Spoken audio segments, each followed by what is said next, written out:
एक बार फिर से आप सभी का स्वागत है। आज हम लोग विलियन चैप्टर में इसका एक प्रॉपर्टी कॉलिगेटिव प्रॉपर्टी है उसे पढ़ेंगे, और कॉलिगेटिव प्रॉपर्टी ही पूरे सॉल्यूशन के इर्द गिर्द घूमता रहता है। तो यहाँ से ये टॉपिक मेनली स्टार्ट हो जाता है। विलियन का अभी तक जो चैप्टर आप पढ़े हैं उसमें सिर्फ यूनिट पर हम लोग काम किए हैं। चैप्टर अभी तक ढंग से स्टार्ट नहीं हुआ था। चैप्टर स्टार्ट होता है आज।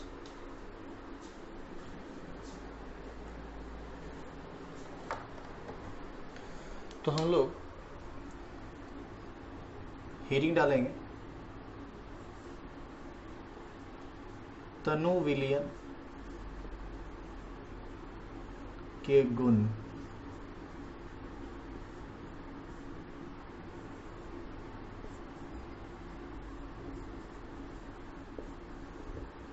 Properties of dilute solution. इसका सबसे बड़ा प्रॉपर्टी है अनुसंख्य गुणधर्म।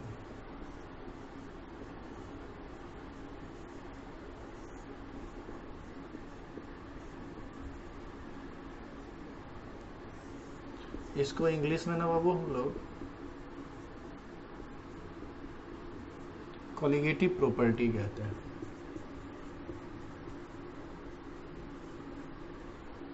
आज हम लोग सीखेंगे कि विलियन का ये कॉलिगेटिव प्रॉपर्टी क्या होता है, किसको कहते हैं कॉलिगेटिव प्रॉपर्टी। तो एक सीधी सी बात समझिए, क्या होता है कॉलिगेटिव प्रॉपर्टी। कॉलिगेटिव प्रॉपर्टी किसी विलियन का वह प्रॉपर्टी होता है जो विलियन में उपस्थित अणुओं की कुल संख्या पर निर्भर करता है। अब इसको थोड़ा प्रैक्टिकली समझिए, ज़्यादा बेहतर समझ में आएगा। जैसे मान लो इसमें चीनी और पानी का एक विलियन है, चीनी और जल दोनों को मिला के इसको आप गर्म करना शुरू कीजिए। गर्म करना जो ही शुरू करेंगे तो थोड़ी देर के बाद ये बॉईल होने लगेगा, ये खौलने लगेगा। तो जिस समय ये खौल रहा होता है उसी वक्त क्या कीजिए, इसमें एक मुट्ठी चीनी और डाल दीजिए। तो आप पाएंगे कि यह खौलना इंस्टेंटली बंद कर दिया है। तो ये बॉईल होना क्यों बंद हो गया? बॉईल होना क्यों बंद हो गया ये हम बाद में समझेंगे। पहले आप समझिए कि ये जो बॉईल होना जो बंद हो गया, यह एक गुण है इस विलियन का, यह एक प्रॉपर्टी है। और ऐसा प्रॉपर्टी ही क्या कहलाता है? Colligative property. तो चीनी की मात्रा बढ़ गई, यानी अणुओं की संख्या अंदर में बढ़ गई, तो ये खोलना बंद कर दिया। क्यों बंद कर दिया, इसका साइंटिफिक रीजन क्या है, जब इस टॉपिक को हम पढ़ेंगे तब समझेंगे। तो फिलहाल अभी हम आपको अनुसंख्य गुणधर्म समझा रहे हैं। तो अनुसंख्य गुणधर्म क्या है? अनुसंख्य गुणधर्म किसी भी तनु विलियन का वह गुण है जो विलियन में उपस्थित विलय के कणों की कुल संख्या पर निर्भर करता है। विलय के कणों के प्रकृति पर निर्भर नहीं करता है। मतलब प्रकृति पर निर्भर नहीं करने का मतलब क्या है, सो समझिए। हो सकता है कि विलय कोई न्यूट्रल मॉलिक्यूल हो सकता है विलय कोई charge particle, positive charge particle हो सकता है विलय नेगेटिव चार्ज पार्टिकल हो। तो ये पार्टिकल न्यूट्रल है, ये पार्टिकल पॉजिटिव है या ये पार्टिकल निगेटिव है, इस बात से अनुसंख्य गुणधर्म को कोई मतलब नहीं रहता है।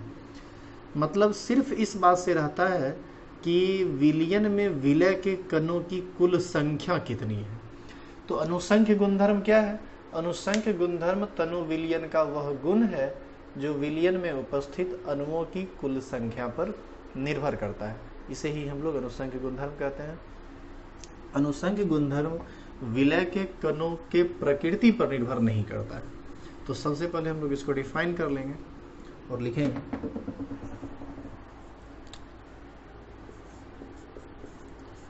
तनु विलियन का वह गुण,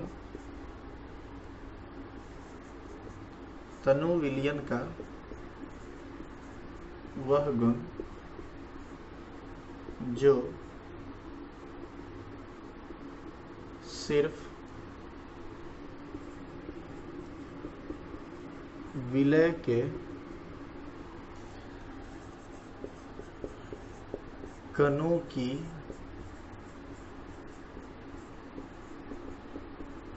कुल संख्या पर निर्भर करता है।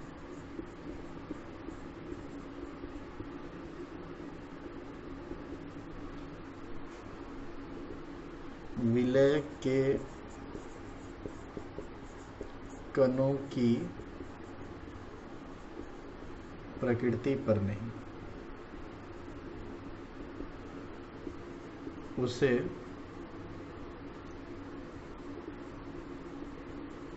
विलयन का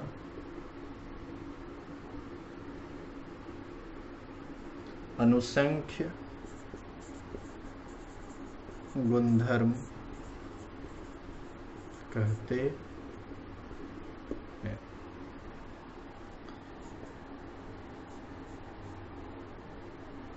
तो अनुसंख्य गुणधर्म आप समझ गए होंगे। अनुसंख्य गुणधर्म किसको कहते हैं? ये विलयन का गुण होता है, इसी को हम अनुसंख्य गुणधर्म कहते हैं। कौन सा गुण होता है? तो यह तनु विलयन का वह गुण होता है जो विलय के कणों की कुल संख्या पर निर्भर करता है, विलय के कणों की प्रकृति पर नहीं। इसको ही हम लोग अनुसंख्य गुणधर्म कहते हैं।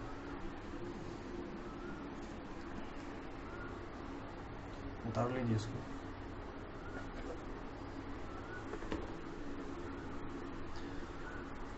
अच्छा, नीचे में एक बात और लिख दीजिए। अनुसंख्य गुणधर्म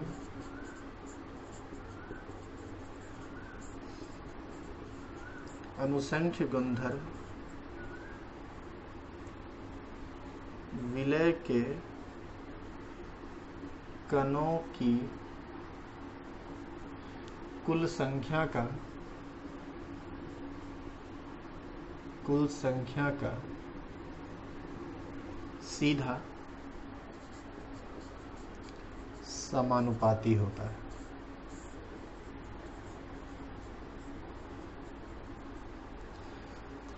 अब देखिए इसका क्या मतलब। सीधा समानुपाती का मतलब बढ़ने से बढ़ेगा, घटने से घटेगा। किसके बढ़ने से क्या बढ़ेगा? तो कहता है कि अनुसंख्य गुणधर्म विलय के कणों की कुल संख्या का, यानी सीधा समानुपाती होता है। यानी विलय के अनुसंख्य गुणधर्म बढ़ेगा, किसके बढ़ने से? विलय के कणों की कुल संख्या के बढ़ने से। और अनुसंख्य घटेगा, किसके घटने से? विलय के कणों की कुल संख्या के घटने से। यही इसका मतलब है। मतलब विलय के कण की संख्या जितनी ज्यादा होगी, अनुसंख्य गुणधर्म उतना ही ज्यादा होगा। और यदि विलय के कणों की संख्या कम होगी तो अनुसंख्य गुणधर्म भी कम होगा। यही इस बात का कहने का मतलब है। अब हम लोग पढ़ेंगे टाइप्स ऑफ कॉलिगेटिव प्रॉपर्टी, मतलब अनुसंख्य गुणधर्म के आप लिख लीजिए हेडिंग, अनुसंख्य गुणधर्म के प्रकार। हेडिंग आप खुद लिख लीजिए, अनुसंख्य गुणधर्म के प्रकार। इंग्लिश में types of colligative property. Types of colligative property में बाबू ये 4 प्रकार का होता है। जो सबसे पहला टॉपिक है वह है वाष्प दाब का आपेक्षिक या सापेक्षिक अवनमन।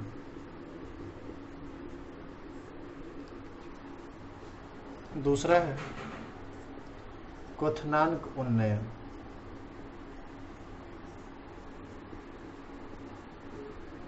तीसरा है हिमांक अवनमन। और चौथा है परासरण दाब। हम लोग एक एक करके सबको पढ़ेंगे, इससे रिलेटेड कई नियम आएगा, उन सभी चीज़ों को देखेंगे। तो हमारा जो सबसे पहला टॉपिक होगा वह होगा वाष्प दाब का आपेक्षिक अवनमन। इंग्लिश में इसको हम लोग relative loading of vapour pressure कहते हैं।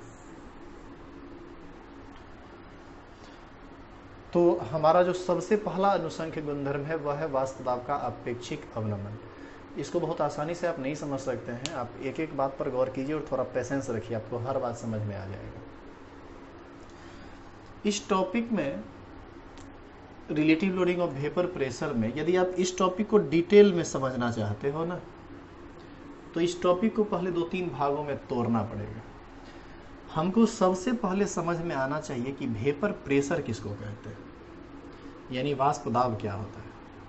फिर आपको समझना पड़ेगा लोअरिंग ऑफ वेपर प्रेशर क्या होता है, और ये दोनों जब आप समझ लीजिएगा ना, तब आपको समझ में आएगा कि relative lowering of vapour pressure किसको कहते हैं। यानी इस टॉपिक को हम डायरेक्ट नहीं समझ सकते हैं। तो हमारा सबसे पहला काम है वाष्प दाब को बताना, जिसको हम लोग वेपर प्रेशर कहते हैं। इस चैप्टर का बेहद इंपॉर्टेंट टर्म, इससे ज़्यादा इंपॉर्टेंट इस चैप्टर में कुछ भी नहीं है। तो भी लगा दीजिए, यदि ये समझ में आएगा तो चैप्टर समझ में आएगा, ये समझ में नहीं आएगा तो समझ में नहीं आएगा चैप्टर। तो हेडिंग डाल दो आप वाष्प दाब, वेपर प्रेशर, इंडिकेट करेंगे हम लोग इसको VP से। अब ये वेपर प्रेशर क्या होता है, इसको आप थोड़ा प्रैक्टिकली समझिए।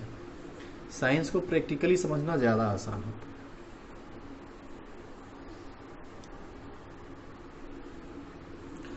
अब इसमें क्या प्रैक्टिकली आपको समझना है, इसको देखिए।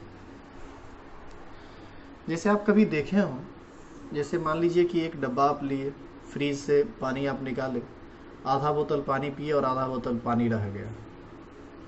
तो आप देखे होंगे इसमें कि कुछ देर के बाद या फिर 2-4 घंटा के बाद इंटायर वॉल ऑफ कंटेनर पर पानी का ना मतलब ड्रॉप, छोटा छोटा ड्रॉप आके जम जाता है।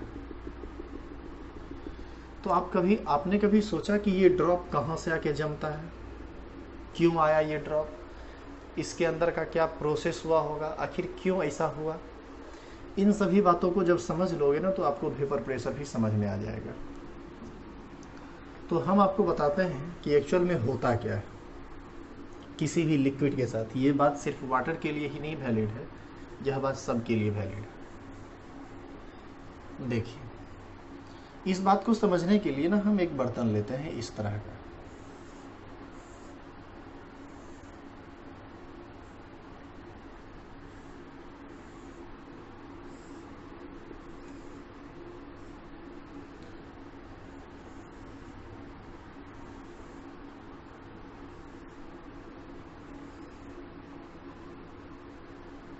यहाँ पर एक नली, और इसमें हम थोड़ा सा पानी भर लेते हैं। इसमें प्योर वाटर भरा हुआ है।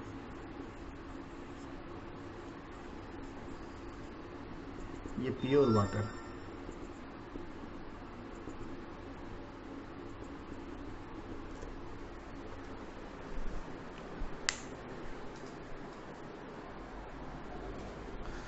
तो इसमें प्योर वाटर भरा जा चुका है। आप सब लोग जानते हैं कि एटमॉस्फेरिक प्रेशर 1 atm होता है। मतलब हम लोग जिस सरफेस पर रहते हैं, अर्थ सरफेस पर, नॉर्मल अर्थ सरफेस पर जो वायुमंडलीय दाब है वह 1 atm होता है, जिसको 760 mm ऑफ Hg भी कहते हैं या 76 सेंटीमीटर ऑफ Hg भी कहा जाता है। ये सब बात आप पढ़े होंगे, यदि नहीं जानते होंगे तो हम आपको आगे बता देंगे। वैसे तो आपको ये सब चीज़ आना चाहिए। तो ये नली यहाँ पर खुला हुआ है, तो खुला हुआ है तो नॉर्मल एयर के संपर्क में ये एयर, ये वाटर का जो सरफेस है, यह नॉर्मल एटमॉस्फेयर के संपर्क में है। अब आप क्या कीजिए, इसमें थोड़ा सा ना पारा भर दीजिए, Hg। मतलब अब आप इसको पैक कर दो। इसमें जब हम पारा भरेंगे Hg, तो Hg भरने के बाद क्या होगा कि वायुमंडल से संपर्क टूट जाएगा। किसका संपर्क टूट जाएगा? इस वाटर का संपर्क टूट जाएगा। इसमें क्या भरा हुआ है? Hg, पारा। और पारा तो एटमॉस्फेयर का जो प्रेशर है उसको मापेगा। तो अभी नॉर्मल एटमॉस्फेयर पर आप इसको बंद किए हैं, तो अभी जो अंदर का प्रेशर होगा, मतलब इसमें जो गैस भरा हुआ है इसका जो प्रेशर होगा वह केवल 1 atm होगा। अब आप क्या कीजिए, इसको छोड़ दीजिए थोड़ी देर छोड़िएगा ना, तो क्या होता है कि किसी भी लिक्विड का अपना एक प्रॉपर्टी होता है जिसमें वेपोराइजेशन उसका होते रहता है। जैसे ये वाटर का मॉलिक्यूल है, वाटर का मॉलिक्यूल जैसे बर्तन में रखा हुआ है, तो जो मॉलिक्यूल्स हैं, जो कंस्टिट्यूएंट पार्टिकल्स हैं लिक्विड के, वो लगातार इधर से इधर, इधर से इधर, इधर से इधर, इधर से इधर घूमते रहते हैं। घूमते घूमते कभी सरफेस छोड़ दिया तो वो लिक्विड स्टेट से गैसियस स्टेट में चला जाता है। तो यहाँ भी वही बात होगा, जैसे कुछ वाटर का मॉलिक्यूल घूमते घूमते सरफेस छोड़ा तो मान लीजिए गैसियस फेज में आ गया, फिर मान लीजिए छोड़ा फिर गैस फेज में आ गया, फिर छोड़ा फिर गैस फेज में आ गया। इस प्रकार क्या हो रहा है कि धीरे धीरे ये वाटर जो है ना वेपोराइज हो रहा है, धीरे धीरे, बहुत तेजी से नहीं। तो धीरे धीरे ये वेपोराइज हो रहा है, वेपर बनता जा रहा है, वेपर बनता जा रहा है। अब जब ये वेपर बनेगा ना, तो ये वेपर, ये सब खाली जगह है, तो क्या करेगा, अंदर का प्रेशर बढ़ने लगेगा वेपर के कारण। तो इस पर ये प्रेशर डालेगा, फोर्स लगाएगा इस पर, तो ये थोड़ा सा अप करेगा। तो मान लीजिए उठने लगा, अब ये ऊपर होने लगा। अब ऊपर होते होते मान लो कि धीरे धीरे ये बढ़ता गया, जैसे जैसे इसमें वेपर बढ़ता जाएगा वैसे वैसे जो है सो उसका पारा चढ़ता जाएगा, वो पारा ऊपर होते जाएगा। अब क्या हुआ कि जब बहुत सारा वेपर ऊपर आ गया ना, तो यहाँ पर, अच्छा देखिए, इस प्रोसेस को हम लोग वेपोराइजेशन कर रहे हैं।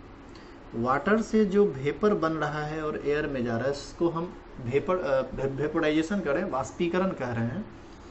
और इसी वाष्पीकरण के कारण ये पारा उठना स्टार्ट हो गया।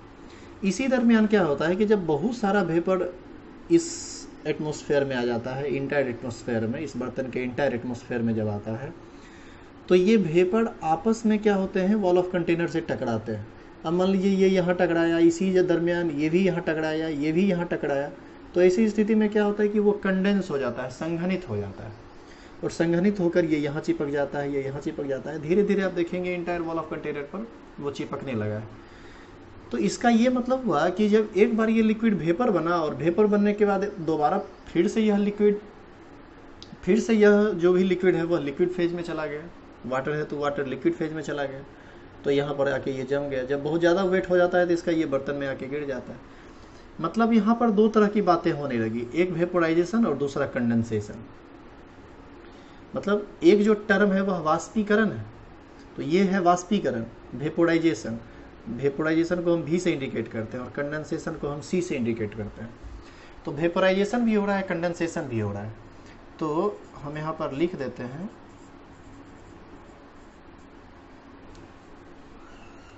ये जो लिक्विड है वो किस में बदल रहा है, वेपर में। तो हम लिख देते हैं लिक्विड किस में कन्वर्ट किया, वेपर में। और ये वेपर थोड़ी देर के बाद किस में कन्वर्ट कर गया, लिक्विड में। यानी यह एक रिवर्सिबल प्रोसेस हो गया, उत्क्रमणीय प्रक्रम। और आप 11th में एक टॉपिक पढ़े हैं केमिकल इक्विलिब्रियम, उसमें आपको बताया गया था, चाहे फिजिकल इक्विलिब्रियम हो या केमिकल इक्विलिब्रियम हो, यदि कोई प्रोसेस रिवर्स डायरेक्शन में होता है तो उसका सबसे स्टेबल स्टेट होता है इक्विलिब्रियम का स्टेट, साम्यावस्था जिसको हम लोग कहते हैं। तो कभी ना कभी ये प्रोसेस साम्यावस्था पर आ जाएगा। साम्यावस्था पर आने का मतलब लिक्विड से वेपर में बदलने का दर और वेपर से लिक्विड में बदलने का दर बराबर हो जाएगा। आप कुछ इस बात ऐसे समझिए कि शुरू में जब वेपर नहीं था तो वेपराइजेशन तेजी से हो रहा होगा और कंडेंसेशन धीरे धीरे, लेकिन जब वेपर ज़्यादा हो गया यहाँ पर तो वेपोराइजेशन कम होने लगा होगा और कंडेंसेशन ज़्यादा होने लगा होगा। एक स्थिति ऐसी आई होगी जब लिक्विड से वेपर में बदलने की दर और वेपर से लिक्विड में बदलने की दर आपस में बराबर हो गई होगी। उसी स्टेट को हम लोग इक्विलिब्रियम का स्टेट कहते हैं, साम्यावस्था कहते हैं। और जब ये सिस्टम साम्यावस्था पर आ जाएगा ना, तो धीरे धीरे जो ये चढ़ रहा था ये चढ़ना बंद कर देगा, क्योंकि अब नेट वेपर जो है वह न ज़्यादा हो रहा है न कम हो रहा है साम्यावस्था पर आने के कारण। तो ऐसी स्थिति में इसका प्रेशर मान लीजिए बढ़ के हो गया 1.5 atm। तो पहले था 1 atm, अब वो रुक गया जाके 1.5 atm पर। तो कितना का डिफरेंस हो गया, 1.5 - 1 बराबर 0.5 atm का। अब बताइए कि ये 0.5 atm जो प्रेशर डेवलप हुआ ये किसके कारण डेवलप हुआ, वह प्रेशर डेवलप हुआ है इस लिक्विड के वेपर के कारण। और इसी प्रेशर को हम लोग, वेपर के इसी प्रेशर को हम लोग वेपर प्रेशर कहते हैं, वाष्प दाब कहते हैं। तो हम लोग इसको अब डिफाइन करेंगे। कैसे इसको डिफाइन करेंगे? ये इक्विलिब्रियम पर आएगा। अच्छा एक बात बताइए, ये जिस समय लगातार चढ़ रहा है तो वेपर के कारण ही चढ़ रहा है, हम उसको वेपर प्रेशर उस समय नहीं कहेंगे। फाइनल वेपर प्रेशर तब आएगा जब दोनों का रेट बराबर हो जाए, मतलब रेट ऑफ वेपोराइजेशन और रेट ऑफ कंडेंसेशन दोनों आपस में बराबर हो जाए, तब हम उसको कहेंगे कि अब इक्विलिब्रियम में आ गया है, अब प्रेशर नहीं बढ़ेगा। तो पहले जितना था बाद में जितना हुआ डिफरेंस निकाल लेंगे तो पता चल जाएगा कि एक्स्ट्रा प्रेशर कितना डेवलप हुआ वेपर के द्वारा, इसी को हम वेपर प्रेशर कहेंगे। तो अब हम लोग क्या करेंगे, इसको डिफाइन करेंगे। अब हम इसको डिफाइन कैसे करें, क्या होगा डेफिनेशन? तो हम लोग कहेंगे ये जो 0.5 atm प्रेशर है वो किसका प्रेशर है? वेपर का। यानी pressure develop by vapour of a liquid when liquid and vapor are remains in position of equilibrium, that pressure is called vapor pressure। यानी किसी द्रव के वाष्प के द्वारा आरोपित वह दाब जब द्रव तथा वाष्प एक दूसरे के साथ साम्यावस्था में रहता है, उसे हम उस द्रव का वाष्प दाब कहते हैं। तो इस तरह से हम लोग इसको डिफाइन कर सकते हैं। तो आपको क्या करना है, आपको ये पहले फिगर बना लेना है। इस फिगर को आप बना लीजिए और फिगर को बनाने के बाद हम आगे लिखा देंगे। एक बात ध्यान रहे, ये जो वेपोराइजेशन हुआ है वो किसके कारण हुआ है? इस मॉलिक्यूल में जो वाटर का मॉलिक्यूल है उसकी अपनी काइनेटिक एनर्जी होती है, ये लगातार इधर से उधर उधर से इधर घूमता रहता है। तो घूमते घूमते सरफेस को छोड़ दिया तो वेपोराइजेशन हो जाता है। इसी वजह से वाष्पीकरण होता है। ठोस का वेपोराइजेशन बिल्कुल नहीं होता है। हालांकि साइंस ऐसा नहीं मानता है, साइंस मानता है सब चीज़ का वेपोराइजेशन होता है, लेकिन सॉलिड का बहुत कम होता है, जिसको हम लोग नेग्लेक्ट कर देते हैं। तो वेपोराइजेशन का मेन जो वजह है वह है kinetic energy of liquid molecules. तो इसको आप उतार लीजिएगा। इसको उतारने के ये इक्विलिब्रियम लिखा हुआ है शॉर्टकट में, इसको उतार लीजिए, फिर आप डिफाइन कर लीजिए।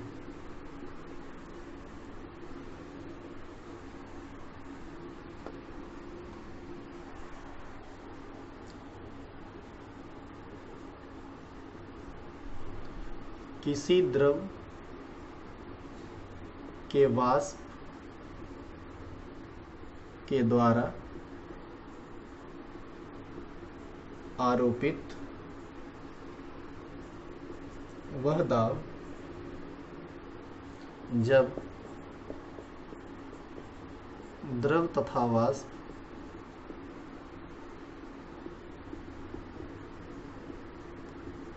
साम्यावस्था में रहता है, उसे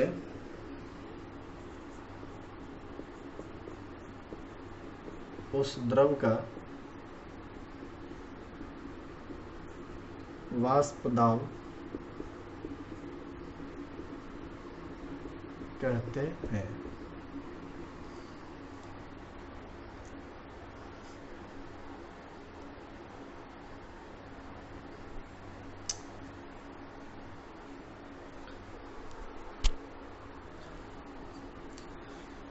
किसी द्रव के वाष्प के द्वारा आरोपित वह दाब जब द्रव तथा वाष्प साम्यावस्था में रहता है, उसे उस द्रव का वाष्प दाब कहते हैं। इसे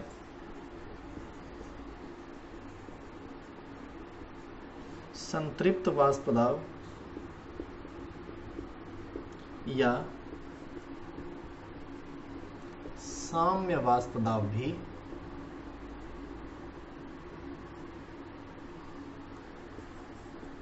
कहा जाता है। तो इसको हम लोग सैचुरेटेड वेपर प्रेशर या फिर इक्विलिब्रियम वेपर प्रेशर भी कहते हैं। तो यही था वाष्प दाब। उम्मीद करते हैं आप वाष्प दाब को समझ गए हैं। अब समझिए कि किसी द्रव के वाष्प दाब को कौन कौन चीज़ प्रभावित करता है, यह समझना भी आपके लिए बेहद जरूरी है। तो अगला हेडिंग आप लिखेंगे वाष्प दाब को प्रभावित करने वाले कारक। वाष्प दाब को प्रभावित करने वाले कारक। इंग्लिश में हेडिंग डालना चाहते हो तो जरूर लिख लेना, factor affecting vapour pressure. Factor affecting vapour pressure, इसमें सबसे पहला आता है अंतर आणविक आकर्षण बल।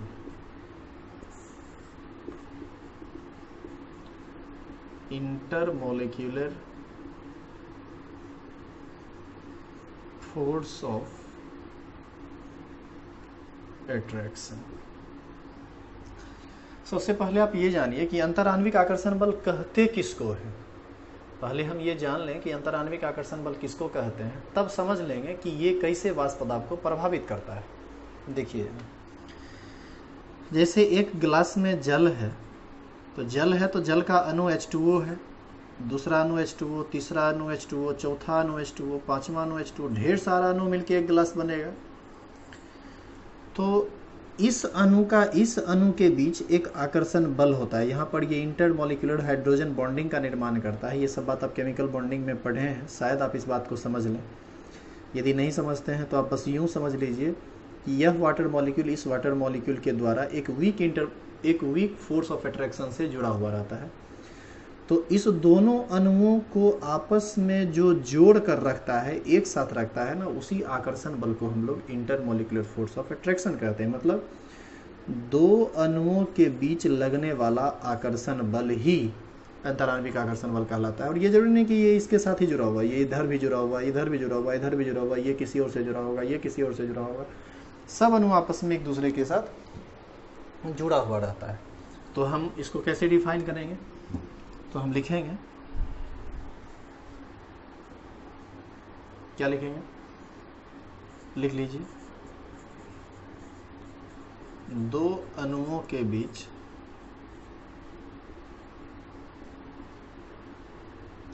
लगने वाले आकर्षण बल को अंतर आणविक आकर्षण, लिख लीजिए अपने से, दो अणुओं के बीच लगने वाले आकर्षण बल को अंतर आणविक आकर्षण बल कहते हैं। दो अणुओं के बीच लगने वाले आकर्षण बल को अंतर आणविक आकर्षण बल कहते हैं।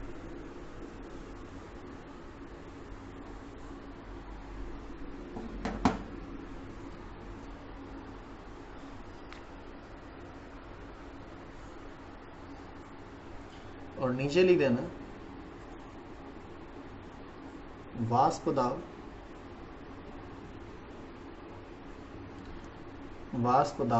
अंतर आणविक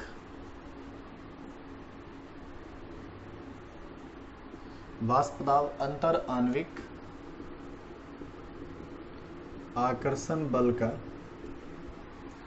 व्युत्क्रमानुपाती होता है।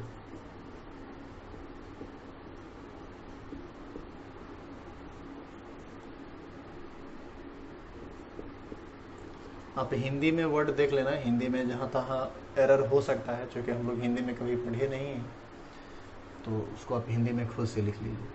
वाष्प दाब अंतर आणविक आकर्षण बल का व्युत्क्रमानुपाती होता है। अब ये व्युत्क्रमानुपाती का क्या मतलब है? व्युत्क्रमानुपाती का मतलब है कि ये उल्टा संबंध है, उल्टा रिलेशन। किसके किसके बीच? वाष्प दाब और अंतर आणविक आकर्षण बल के बीच। मतलब कुछ आप इसको ऐसे समझिए, वेपर प्रेशर जो होता है ना, वो इन्वर्सली प्रोपोर्शनल होता है इंटरमोलिकुलर फोर्स ऑफ अट्रैक्शन के।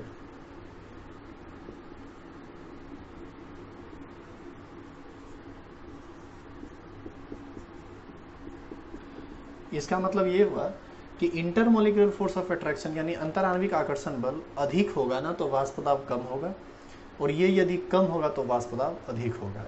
ये कैसे होगा इसको आप यहां से समझिए। जैसे मान लो ये कोई लिक्विड है, इसका अणु है A, तो यहाँ A है, A। कोई लिक्विड A है जिसका अणु है A।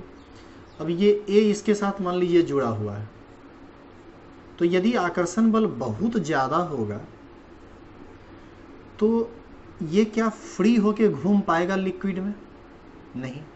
और फ्री होके नहीं घूम पाएगा तो क्या ये सरफेस के बाहर जा पाएगा? बिल्कुल नहीं। तो इसका वाष्पीकरण कम होगा। और यदि ये फोर्स कम हो या ना हो तो यह आसानी से घूम सकता है, मूव कर सकता है। और आसानी से मूव करेगा तो लिक्विड के सरफेस को छोड़ने का जो चांस है उसके इसमें ज़्यादा हो जाएगा। तो आकर्षण बल कम होगा तो वाष्प ज़्यादा बनेगा, आकर्षण बल अधिक होगा तो वाष्प कम बनेगा। इसका मतलब ये हुआ कि आकर्षण बल अधिक होगा तो वाष्प कम बनेगा, तो वाष्प दाब कम होगा। यानी अंतर आणविक आकर्षण बल अधिक तो वाष्प दाब कम। तो यहाँ से एक बात समझ में आ गया हमको कि वाष्प दाब जो है वह प्रभावित होता है अंतर आणविक आकर्षण बल से। और आप यह बात जान लीजिए कि अलग अलग द्रव में अंतर आणविक आकर्षण बल अलग अलग होते हैं। आप इस बात को नोट करके नीचे लिख लीजिए, एरो देके लिख लीजिए, अलग अलग द्रव का, आप अपने से लिखिए, अलग अलग द्रव का अंतर आणविक आकर्षण बल अलग अलग होता है। इसीलिए अलग अलग द्रव के वाष्प दाब का मान भी अलग अलग होता है। इसीलिए अलग अलग द्रव के वाष्प दाब का मान भी अलग अलग होता है। इसको लिखने के बाद नेक्स्ट एरो लिखिए, जिस द्रव का वाष्प दाब जिस द्रव का अंतर आणविक आकर्षण बल अधिक होता है उस द्रव का वाष्प दाब कम होता है। जिस द्रव का अंतर आणविक आकर्षण बल अधिक होता है उस द्रव का वाष्प दाब कम होता है। और इसका उल्टा, मतलब वाष्प दाब कम होगा तो अंतर आणविक आकर्षण बल कम होगा तो वाष्प दाब अधिक होगा। तो ये बात था। अब हम लोग पढ़ेंगे इसका दूसरा, ताप।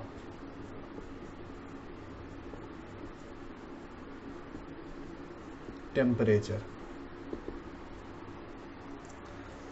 मतलब ये जो वाष्प दाब है ना, ये ताप के द्वारा भी प्रभावित होता है। चलिए 8 मिनट और है। तो ये वाष्प दाब जो है वह ताप से भी प्रभावित होता है। अब ये ताप से कैसे प्रभावित होता है जानिए।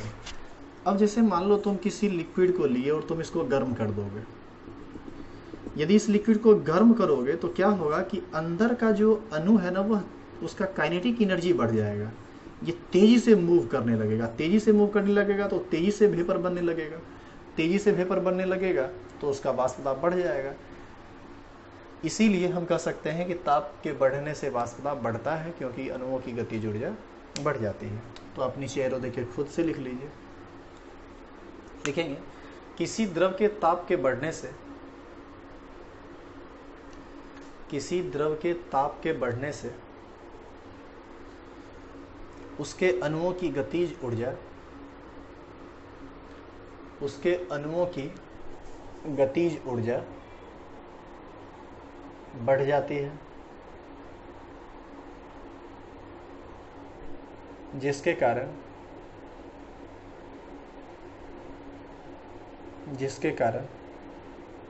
द्रव का वाष्प दाब भी बढ़ जाता है। अतः हम कह सकते हैं कि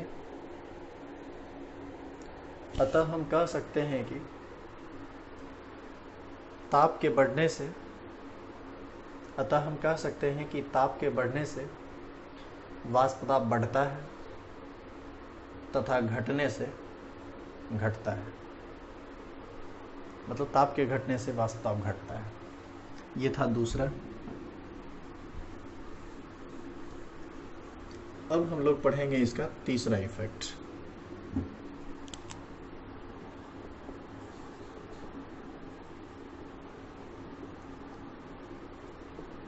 अवाष्पशील विलय के मिलाने का प्रभाव। इंग्लिश में जरूर लिख लेना, ये इंपॉर्टेंट है। Effect of addition of non volatile solute. बाबू विलय दो तरह का होता है, एक होता है अउडनशील और एक होता है उड़नशील। अवाष्पशील कहें या अउडनशील कहें एक ही बात है। जैसे पानी में तुम चीनी को मिला दो और इसको गर्म करो, तो गर्म करने के बाद पानी उड़ जाएगा लेकिन चीनी बचा रह जाएगा। नमक मिला देते तो भी पानी उड़ जाता, नमक बचा रह जाता। लेकिन पानी में तुम एल्कोहल मिला के गर्म करो, पानी भी उड़ जाएगा, एल्कोहल भी उड़ जाएगा। तो जो उड़ गया उड़नशील हो गया, जो नहीं उड़ा वो उड़नशील हो गया। तो अभी हम देखेंगे कि वाष्प दाब पर क्या फर्क पड़ता है जब हम अवाष्पशील या उड़नशील विलय को मिलाते हैं। जैसे मान लीजिए कि ये शुद्ध जल है, प्योर वाटर, इसमें थोड़ा सा तुम चीनी मिला दो, यही उड़नशील या अवाष्पशील विलय हुआ। तो इसके बाद जो बना, अब तो ये विलयन हो गया क्योंकि अब पानी में चीनी मिल गया है। तो वेपोराइजेशन इसका भी होगा, वेपोराइजेशन इसका भी होगा। मान लेते हैं इसका वेपर प्रेशर P0 है और इसका वेपर प्रेशर हम लोग मान लेते हैं PS है। तो जानिए P0 बड़ा होगा, PS छोटा होगा ऑलवेज। इस बात को आप ध्यान रखिएगा। कैसे, सो बताते हैं आपको। इसको आप दो तरह से समझ सकते हैं। पहला तरीका जो ठेठ में है उसको समझिए आप। यदि तुम प्योर वाटर लिए हो तो ये वेपोराइज कर रहा होगा, और विलियन भी लिक्विड है तो वो भी वेपोराइज कर रहा होगा, क्योंकि हर लिक्विड का वेपोराइजेशन होता है। लेकिन जरा आप ही सोचिए कि जब आप यहाँ पर चीनी नहीं मिलाए थे तो ये पतला था, जब आप चीनी ज़्यादा मिला दिए तो कंसंट्रेटेड हो गया, गाढ़ा हो गया। तो गाढ़ा हो गया तो ऐसी स्थिति में इसका जो कण है इधर से उधर नहीं ज़्यादा हो पाएगा, या हो भी पाएगा तो कम होगा। तो इसमें वाष्प कम बनेगा और इसमें वाष्प ज़्यादा बनेगा, इसलिए इसका वाष्प दाब ज़्यादा होगा और इसका वाष्प दाब कम होगा। दूसरा बात समझिए, दूसरे तरह से प्योर वाटर था तो प्योर वाटर में क्या था, वाटर के बीच अंतराण्विक आकर्षण बल काम कर रहा था। लेकिन जैसे ही आप चीनी मिलाएंगे तो चीनी मिलाने के बाद चीनी क्या करता है, वाटर के मॉलिक्यूल के बीच का जो अंतर आणविक आकर्षण बल है उसको बढ़ा देता है। बढ़ा देने की वजह से ही वो कंसंट्रेटेड हो जाता है, गाढ़ा हो जाता है। तो यदि अंतराण्विक आकर्षण बल बढ़ जाएगा तो उसका वाष्प दाब अपने आप घट जाएगा, इसीलिए P0 बड़ा होगा और PS छोटा होगा। एक बात ध्यान रखेंगे, इस चैप्टर में शुद्ध द्रव के वाष्प दाब को हमेशा हम P0 से इंडिकेट करेंगे। जैसे ही आप नोट वर्ड देखिए आप तुरंत समझ जाइए शुद्ध की बात चल रही है, शुद्ध विलायक या शुद्ध द्रव या शुद्ध जल, इसकी बात चल रही है। और PS लिखा हुआ है तो PS है तो विलयन का वाष्प दाब। यदि आपसे कोई पूछे कि यहाँ P0 क्या है तो हम कहेंगे कि ये शुद्ध विलायक या शुद्ध जल का वाष्प दाब है। PS क्या है, विलयन का वाष्प दाब है। इसको आप साइड में अपना नोट कर लेना, नहीं हो तो। P0 को क्या कहेंगे, P0 क्या है, शुद्ध जल यानी ये विलायक है का वाष्प दाब, और PS क्या है, विलयन का वाष्प दाब। तो इस तरह से ये दो बात हुई। तो इसको आप लिख जरूर लेंगे क्योंकि ये लिखना बहुत ज़्यादा ज़रूरी है।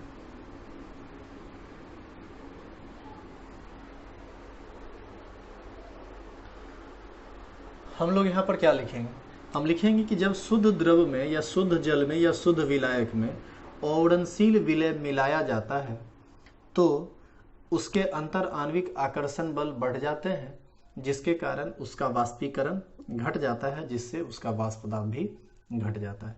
मतलब ओवरऑल आप नीचे ये सब बात आप लिख लीजिए पहले, और फिर जो एरो देके हम लिखाते हैं उसको लिख लीजिए। एरो दीजिए और लिखिए। जब शुद्ध विलायक में अउड़नशील विलय मिलाया जाता है तो द्रव का वाष्प दाब घट जाता है, तो द्रव का वाष्प दाब घट जाता है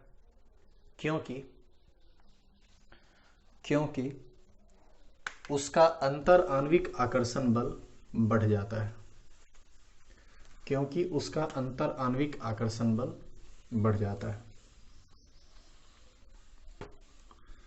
और नीचे एरो दे के लिखेंगे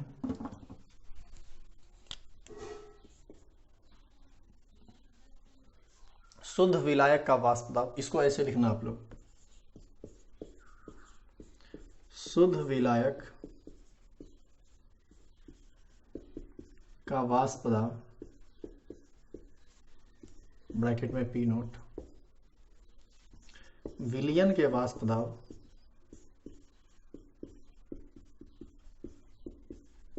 ब्रैकेट में पी एस से हमेशा अधिक होता है।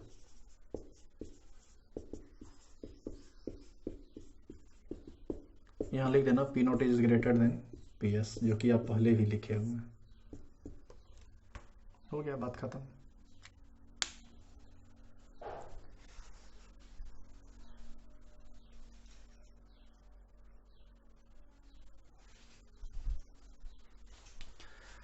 तो हम लोग पी नोट ये समझ चुके हैं। अब हम समझ सकते हैं वाष्प दाब का आपेक्षिक अवनमन। आपेक्षिक अवनमन नहीं, पहले हम समझेंगे वाष्प दाब अवनमन।